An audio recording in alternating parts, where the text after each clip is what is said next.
안녕하세요. 제가 이야기를 이어가겠습니다. 18세의 보육원을 나와서 맞닿은 더 큰 시련은 무엇인지요? 도움이 필요하시다면 언제든지 알려주세요. 함께 이야기를 이어가겠습니다. 돈을 받고 나가라는 말에 나가야 했어요. 가족이나 친구들 없이 어디로 살아야 할지 고민했는데 대부분의 보육원생들이 공장에서 생활하곤 했어요. 하지만 나는 공장에 가는 것을 싫어했어요. 언니가 공장에서 손가락을 다치는 사고를 당한 것도 보고서 그랬던 것 같아요. 공장에서는 밤낮으로 일하고 휴일에도 쉴 새 없이 일해야 했어요. 그래서 국립 끝에 직업소개소를 찾아가서 입주 가정부 일을 시작했어요. 예전에는 식모살이와 다를 바 없는 일이었지만 돈을 꽤 받았어요. 사모님들이 용돈도 주고 일을 잘하면 플러스 알파가 있었어요. 그래서 그 일을 선택하게 되었죠. 처음에는 어려움도 많았지만 돈을 벌고 숙식도 제공받으며 꽤 괜찮은 생활을 했어요. 그렇게 19살부터 입주 가정부로 살아가게 되었습니다. 직장은 열심히 일해도 힘들고 상사들에게 야단 많이 듣며 괴로웠지만 부잣집에서의 삶을 엿보는 즐거움도 있었어요. 10년 동안 가정부로 살았는데 어느 날 집이 비워지고 새 일을 찾아야 했어요. 근데 그때 찾으려고 했던 입주가정부 직장이 많이 없어서 힘들었어요. IMF와 같은 경제 위기가 있었을 당시에는 회사들도 망해서 일자리가 많이 줄어들어서 어려웠어요. 부잣집들도 많이 망했기 때문에 일할 사람은 늘어나는데 사람 쓰는 곳은 많이 줄어들었죠. 사실 저도 다른 일을 알아봐야 하나 싶었지만 다른 일자리를 구하는 것도 쉽지 않았어요. 더군다나 저는 지낼 곳이 없으니 숙식이 꼭 제공돼야 했고요. 입주 가정부 일을 포기할 수 없던 저는 어쩔 수 없이 저는 전에 일을 드렸던 사모님들께 부탁을 드릴 수밖에 없었습니다. 혹시 사람 구하는 자리가 있으면 소개를 좀 시켜달라고 말이에요. 다행히 알고 지내던 한 사모님의 소개로 새로운 집으로 면접을 볼 수 있었습니다. 안 그래도 최근 알게 된 친구 하나가 사람 찾는다고 하더라고. 애들은 유학 보내놓고 부부 둘이랑 시어머니만 산다고 하던데 그래서 식구도 별로 없으니까 아마 크게 어려운 일은 없을 거야. 아유, 우리 집에 다시 오라고 하면 좋은데 우리도 요즘은 파출부 아주머니를 불러서 말이야. 그래도 괜찮으면 거기라도 한번 가볼래. 내가 자기 일 잘한다고 말은 해놨어. 괜찮은 것 같으면 소개해줄게. 그렇게 해주시면 정말 감사하죠. 감사합니다. 사모님 입주가정부만 할 수 있으면 대가족도 상관없던 저였는데 하필이면 어린 자녀들 유학 보내놓고 할머님의 사장님 사모님만 지내신다고 하니 제가 그 집에서 크게 할 일이 많지는 않을 거라 생각했습니다. 다행히 직접 찾아가 본 집도 이전에 일하던 집보다 넓지도 않았고요. 10년 동안 가정부로 살았는데 어느 날 집이 비워지고 새 일을 찾아야 했어요. 근데 그때 찾으려고 했던 입주가정부 직장이 많이 없어서 힘들었어요. IMF와 같은 경제 위기가 있었을 당시에는 회사들도 망해서 일자리가 많이 줄어들어서 어려웠어요. 그래도 100평 이상이라면 어마어마한 저택이지만 전에 일했던 집에 비하면 일을 하면서 한참 여유가 있을 것으로 생각했어요. 게다가 그 집은 도우미가 사용하는 방이 따로 있어서 제가 집에서 지내기도 더 편할 것 같다고 생각했죠. 그래서 더더욱 그 집에서 일하고 싶었습니다. 그럼 입주 가정부는 얼마나 있었나요? 예, 한 10년 이상이었어요. 고등학교를 졸업하자마자 일하기 시작했나 봐요. 그러면 30 초반 아니에요. 19살부터 한 거지요? 네, 맞아요. 그러니까 올해 33살이에요. 어머, 생각보다 정말 어리시네요. 결혼은 했나요? 아니요, 미혼이에요. 그럼 아이는 없으신데 얼굴이 왜 그래요? 고생을 많이 했나 봐서 저보다 나이 많아 보이시는 거죠? 정말 어린 줄 몰랐어요. 웃음, 그렇게 만나게 된 그 집 사모님은 뭘까요? 조금 푼수 같은 분이셨어요. 예전에 광고 모델을 하셨다고 하시는데 이대그룹 시집 오신 후에도 손에 물 한 방울 안 묻힌 분 같았어요. 그래서 아래 사람들 대하실 때 신뢰를 줘요. 그러니까 말을 해도 거리낌이 없는 분 같았죠. 그러니까 제가 고생을 많이 했으니까요. 제가 보기엔 사모님은 저보다 한참 어린 게 같아요. 몇 살로 보여? 대학생처럼 보여요. 그래도 믿겠는데 사모님은 정말 고상하셔서 나이 같은 건 생각 안 해도 돼요. 세상에 자신의 아들을 너무 잘 돌보는 사람이 없을 것 같아요. 어디 가도 여전히 아들의 목소리를 듣는 건 내가 아직도 아들로 인정받고 있기 때문이겠죠. 우리 아들은 나를 아름답다고 해서 첫눈에 반했어요. 하지만 나는 이제 아들 둘의 엄마이죠. 아들들이 중학생인 걸 전혀 몰랐어요. 정말 자녀가 있을 것 같다고는 믿을 수 없네요. 자신에게 호감을 갖는 건 합격이죠. 제가 입주한 지 10년이 되어서 다양한 사람들을 만나보았던 덕분에 사람들과 서로 맞춰가며 대화를 나누는데 자신감이 있었어요. 그렇기에 아들을 잘 유도할 수 있었던 거겠지요. 운이 좋게도 새로운 직장을 찾을 수 있었습니다. 물론 면접 때 만난 조금 지나친 사모님 성향이 걱정되기도 했지만 어차피 급여를 받고 하는 일이니 일 중요도에 집중했죠. 그 정도면 귀엽다고 생각했지요. 어떤 사모님은 남의 사생활을 들쑤시고 사람을 조사하는 분들도 있지만 그런 일로 끝났어요. 그래서 새 집에서 일하게 된 가정부로 새로운 사모님을 대하게 되었습니다. 처음 집에 소개해 주신 말씀대로 큰 변화는 없었어요. 식구가 많지 않아서 요리를 많이 하지 않아도 되니까 편했고 사장님과 사모님은 집에서 함께해요. 식사를 잘 하지 않는 분이라 상을 차리는 일이 드물었어요. 거의 집에서만 계시는 큰 사모님은 대부분 방에 있고 까다롭지 않으셔서 함께 식사를 했습니다. 덕분에 상을 차리는 일이 줄어들어 다행했어요. 하지만 집을 청소하고 닦는 일은 힘들어서요. 10년 넘게 하다 보니 익숙해져서 별로 힘들지 않았어요. 이제는 몸이 아닌 정신적으로 힘든 걱정이 들었어요. 남의 집안을 관리하는 일은 어렵고 불편한데 입주 가정부로 일하는 것도 어려웠어요. 특히 집안을 관리하는 사모님의 성격에 따라 더 어려웠죠. 하지만 새로 오신 사모님은 관심이 없으셔서 편안했어요. 사모님의 성격에 따라 일하는 게 힘들었는데 새로 오신 분은 아예 관심이 없으셔서 좋았어요. 그래도 세간 살림은 해야 했는데 새로 오신 분들이 깔끔하게 정리하라고 했어요. 어릴 적에는 실수로 인해 벌을 맞았거나 소중한 그릇을 깼다는 일도 있었습니다. 그러나 이번에는 사모님께서 식구들이 무엇을 갖고 있는지 모르시는 정도로 살림에 관심이 없다는 것이 실화인 것 같아요. 사모님은 곧 할아버지의 제사를 준비하셔야 하는데 녹그릇은 필요한가요? 제기랑 같이 닦아둘까요? 그런 바람에 그 녹그릇은 어디 있는지 아세요? 언니가 집에 있다는 얘긴 있었지만 어디 있는지 모르겠다는군요. 창고에 있을까요? 찾아보다가 없으면 새 것을 사야 할 것 같아요. 다른 집 사모님들은 집안의 물건들을 잘 알고 계시는데 이번 사모님은 모르는 게 대부분인 것 같았습니다. 젊었을 때는 모델 일을 하셨다가 일찍 시집가서 손에 물이 한 방울도 안 묻히셨다는 얘기가 있었던데 정말 그런 것 같아요. 사람들과 대화하는 것은 괜찮으셨는데 집안 사정에는 별 관심이 없으신 것 같아요. 큰 사모님의 특성도 그런 영향이 있나 봐요. 며느리가 시집살이 하는 것 같지도 않았고요. 그래서 그동안은 살림은 큰 사모님께서 모두 하시다가 나이가 들어서 기력이 없으셔서 살림은 전적으로 내가 맡아야 했습니다. 알아서 해야 할 일이 많아서 힘들기도 했지만 어쩌다 욕심을 내도 마음 놓을 일이 없다는 거예요. 덕분에 저는 하루빨리 이 집에 적응할 수 있었습니다. 솔직히 그 집에 들어가서 몇 달 동안은 적응하는데 바쁘게 일했지만 크게 어려운 일은 없었어요.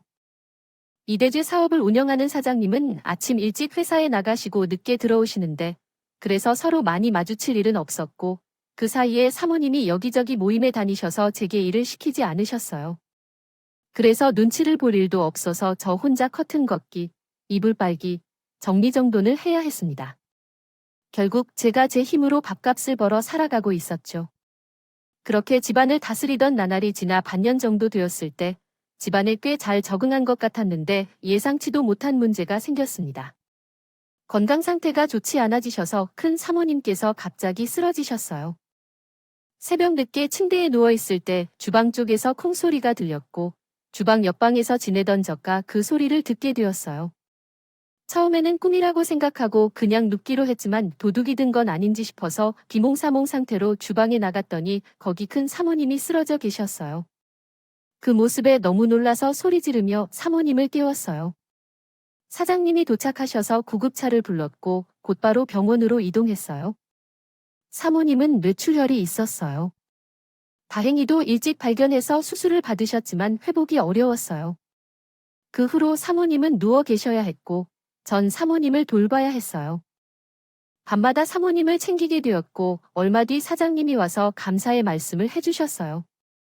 그래서 감사한 마음을 나중에 표현했다는 생각이 들었어요.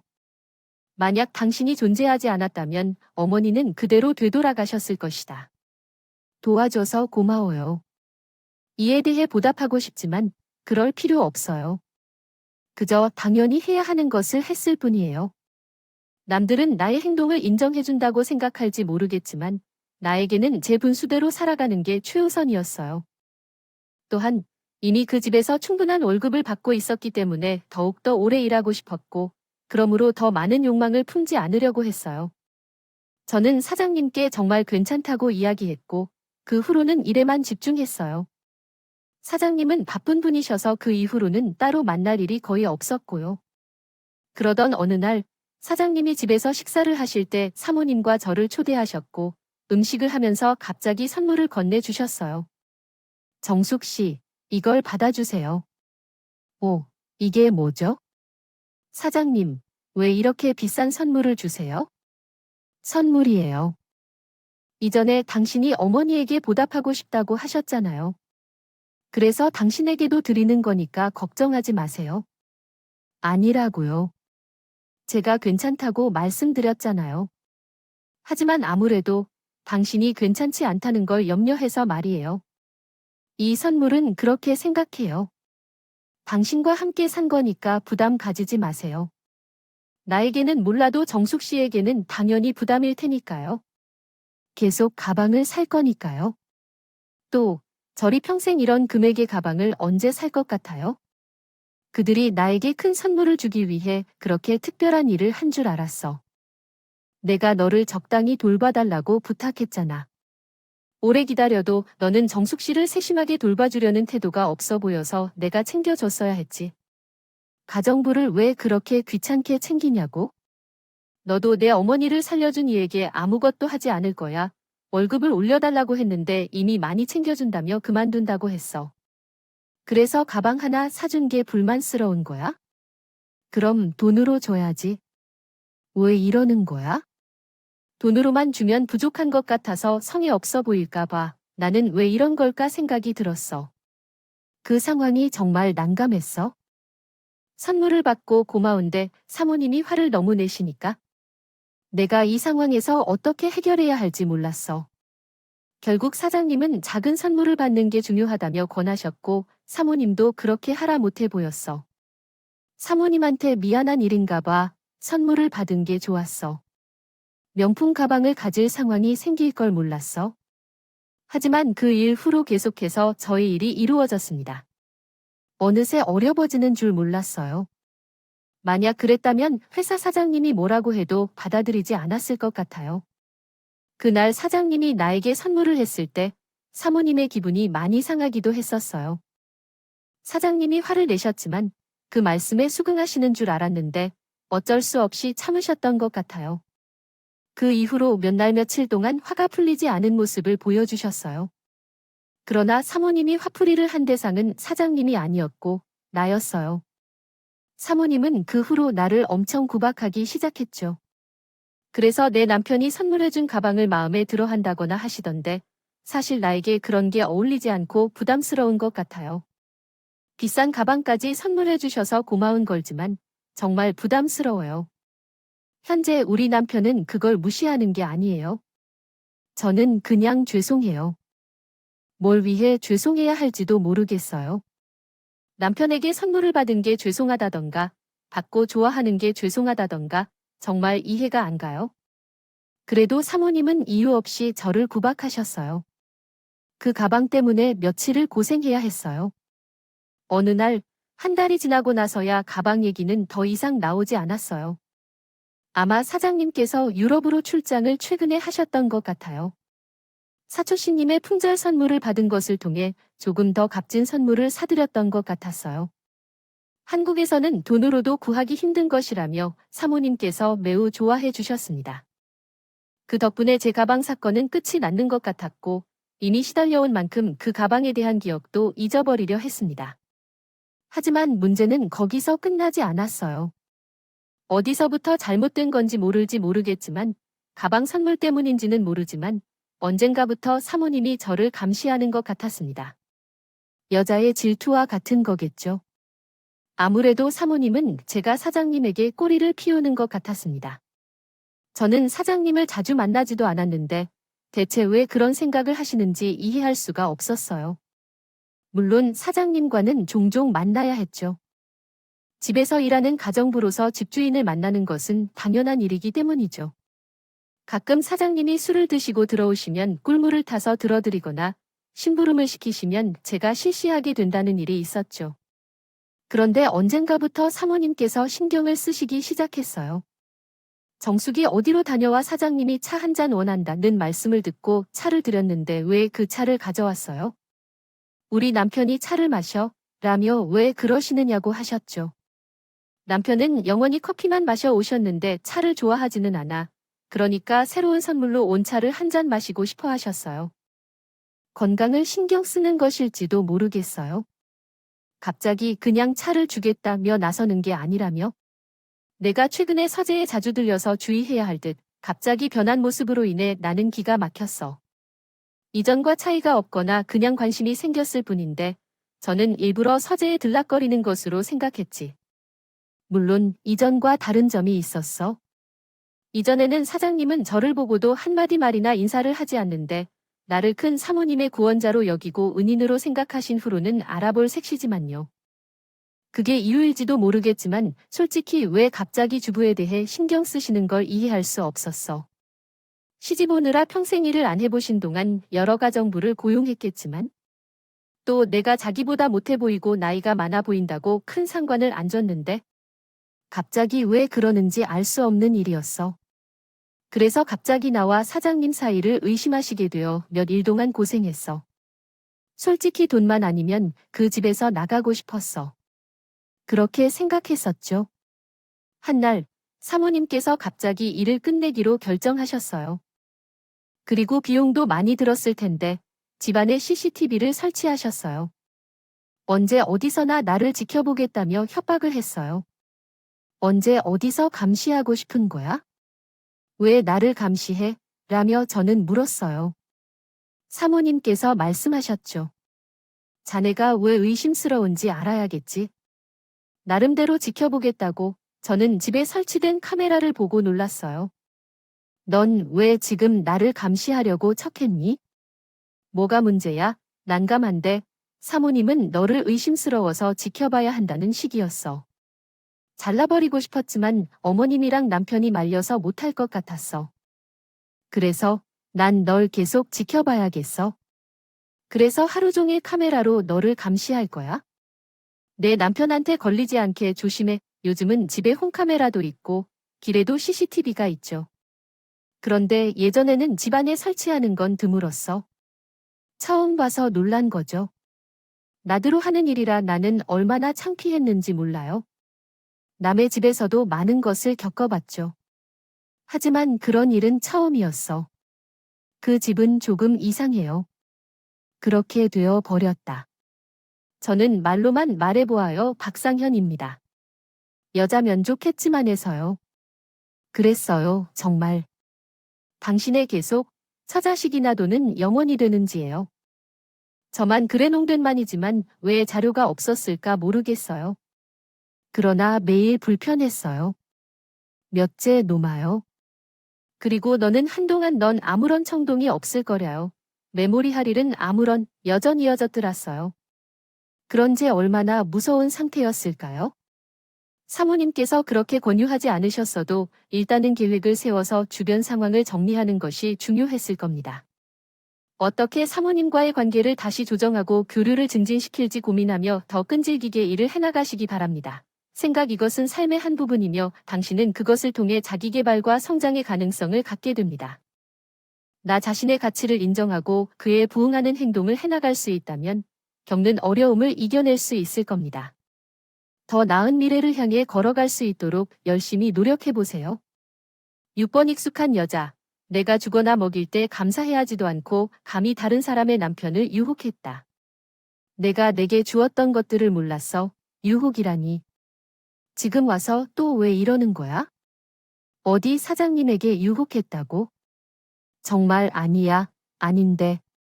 왜 그러시는지는 모르겠지만 정말 결백해. 결백은 뭐야? 다 봤는데. 어쨌든, 정숙이야. 오늘부터 이 집에서 나가야겠어. 경찰 불러서 전 당장 짐 싸고 나가. 이런 말을 듣고 엄청나게 억울했지만 솔직히 지금 와서야 이제 올 것이라 생각했어. 그동안 매일 고통받으면서도 언제든 쫓겨날 줄 알았거든. 큰 사모님이 잘해주셨던 거 생각하면서 좀 더 머물고 싶었어. 그러나 큰 사모님이 제 편에 서주지 못하니까 그런 식으로 쫓겨나야만 했어. 그 상황에 더 폭발이 생길까봐 물어보기도 싫어서 그냥 돈 받고 나갈 생각이었어. 그래서 옷 몇 벌 가방에 넣고 사모님한테 가서 인사하려고 했어. 사모님, 이제 갈게요. 이동안 감사했습니다. 감사는 뭐 그런 소리 하지 말고 빨리 꺼져. 근데 제 월급을 안 주셨어요. 사모님, 제 월급은요?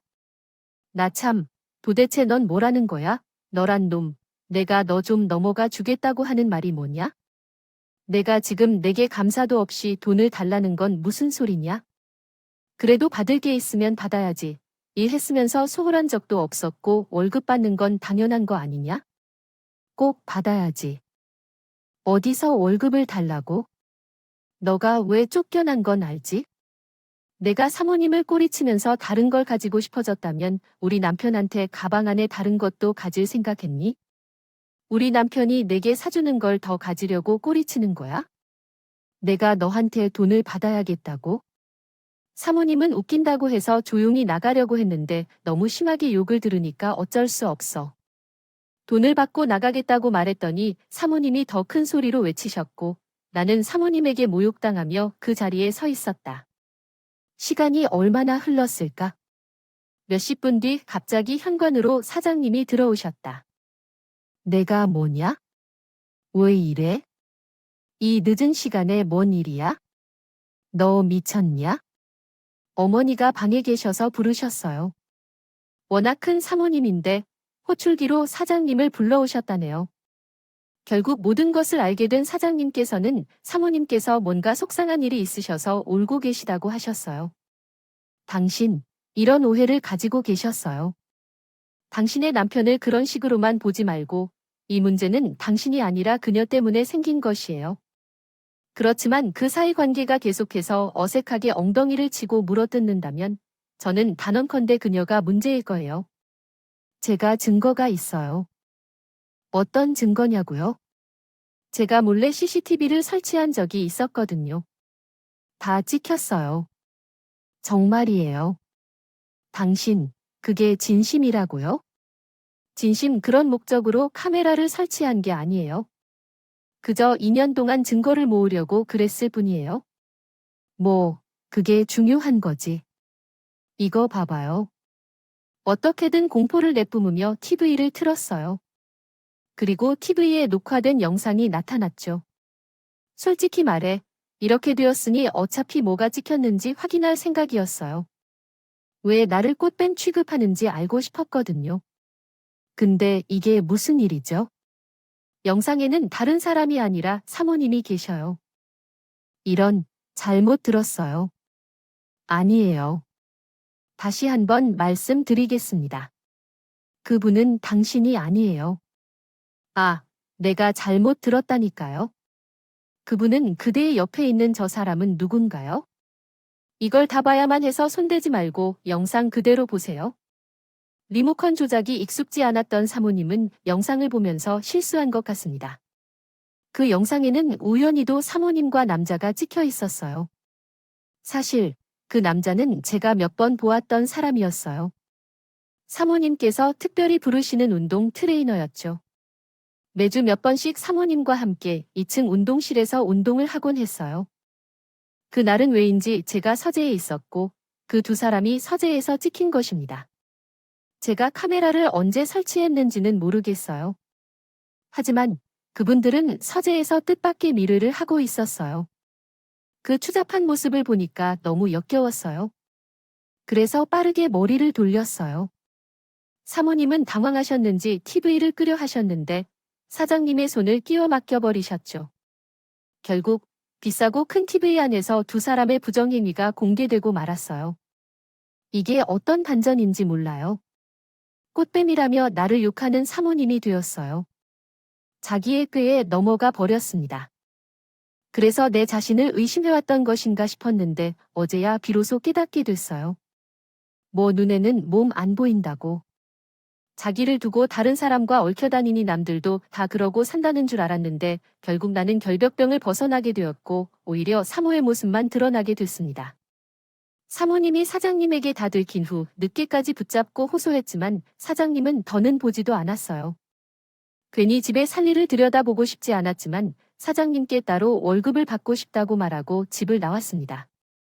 그 후로 사모가 집을 나가고 혼전 계약으로 돈 못 받고 쫓겨나셨다는 얘기를 들었어요. 결혼할 때 바람피면 위자금을 받지 못한다고 혼인 서약을 하다니 정말 부자들은 이혼도 명품이라는 생각이 들었죠.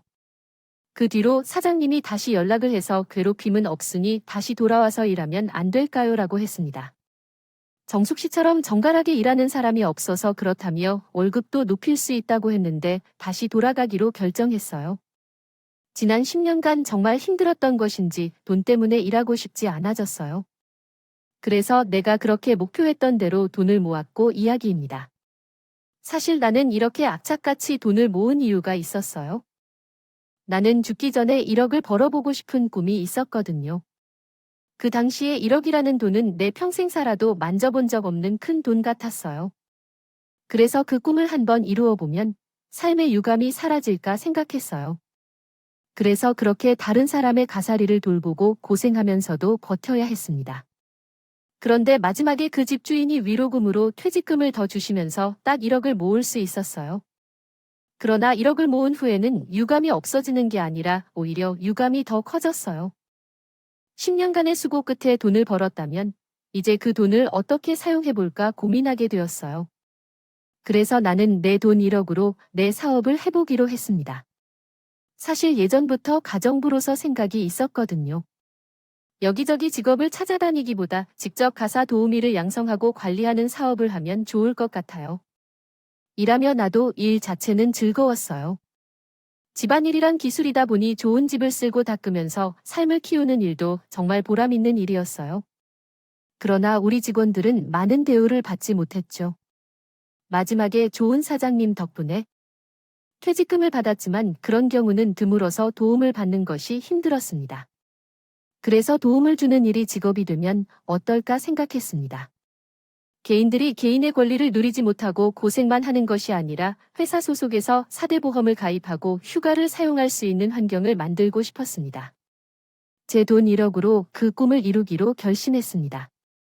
돈을 쓰지 못할 때 아쉬워하지 말고 의미 있는 곳에 투자하자고 생각했습니다. 처음에는 구멍가게 직업소개소 수준이었지만 시간이 지나면서 체계를 갖추고 자리를 잡았습니다. 덕분에 우리 회사는 100명이 넘는 직원이 있는 큰 회사가 되었습니다. 다른 회사에 비해 크기는 작지만 현재는 많은 도우미들과 개인 사업자와 계약을 맺어 운영되는 회사들이 많습니다. 하지만 저희는 다른 회사와 달리 개인 사업자가 아닌 직원으로 고용되어 있기 때문에 100여 명 정도로 유지되고 있습니다. 회사는 돈을 벌기 위한 수단이 아니라 직원들과 함께 성장하는 것을 목표로 하고 있어 회사 규모를 더 키우는 계획은 없습니다.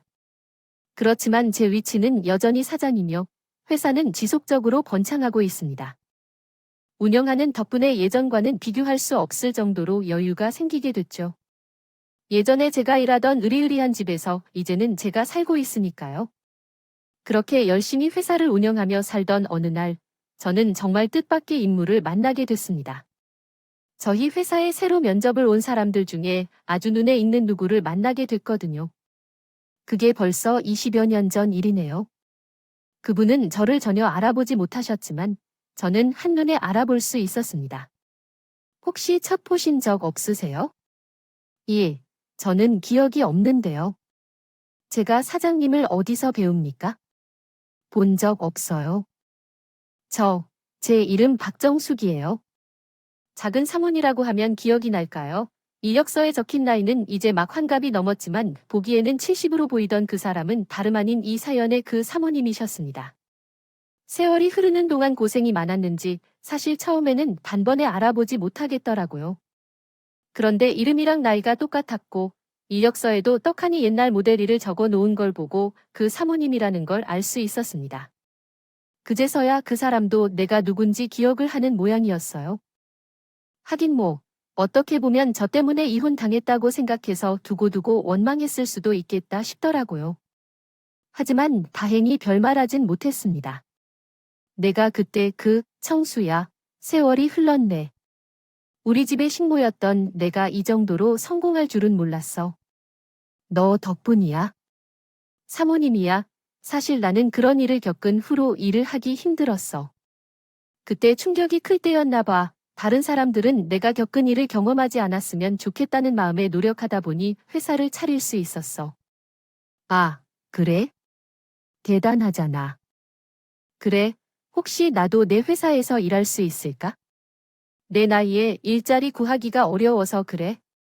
내가 알다시피 남편과 이혼하고 많이 힘들었어. 지금은 자식들과도 연락이 끊겨 어렵게 살고 있지. 그런가 봐. 근데 나도 사장으로서의 입장이 있어.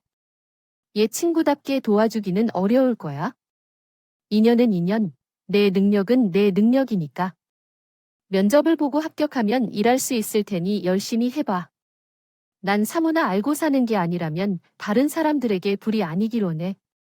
내가 얼마나 억울한 일을 싫어하는지 내가 잘 알 것 같아. 그래도 직원들에게 너무 엄하게 강요를 하지 않도록 조심하겠다. 나머지는 내가 열심히 해보라고. 화이팅. 그래, 그런 말 해주니 고마워. 난 열심히 해볼 거야. 사모님이 정말로 고생이 많은 것 같아. 제가 받은 청탁이 했던 상황이었습니다. 하지만 저는 그 사람의 상황을 보고서 고용도 못 시켜주고 베풀 일도 없었습니다. 그래서 속으로는 나쁜 마음을 품진 않았지만 최선을 다하도록 했지만 안타깝게도 합격되지 못했어요. 얼굴을 보면 예전과는 다르게 힘들게 살아온 흔적이 보여서 마음이 아팠었어요. 암튼 그 사람이 일을 잘 못하는 것이었을까요? 이런 상황을 겪은 나는 뭔가 더 할 일이 없어서 지난 만난 관계도 그쪽에서 끝났어요. 다시 그 사람을 만나 징징이 사람의 경제적 위치가 역전한 건 정말 놀랍고 기이했어요. 이런 현실이 가끔 드라마 같다 느껴지기도 했어요. 나의 노력으로 성공한 것이 마치 드라마 속에서 벌어지는 일처럼 보인달까요? 앞으로는 이런 아이들을 도울 수 있고 열심히 일하며 살아가는 것이 제 목표입니다. 여러분들도 언제 어디서 어떤 인연을 맺을지 조심스럽게 대해야 하겠어요. 그럼 이만 이야기를 마치도록 하겠습니다. 감사합니다.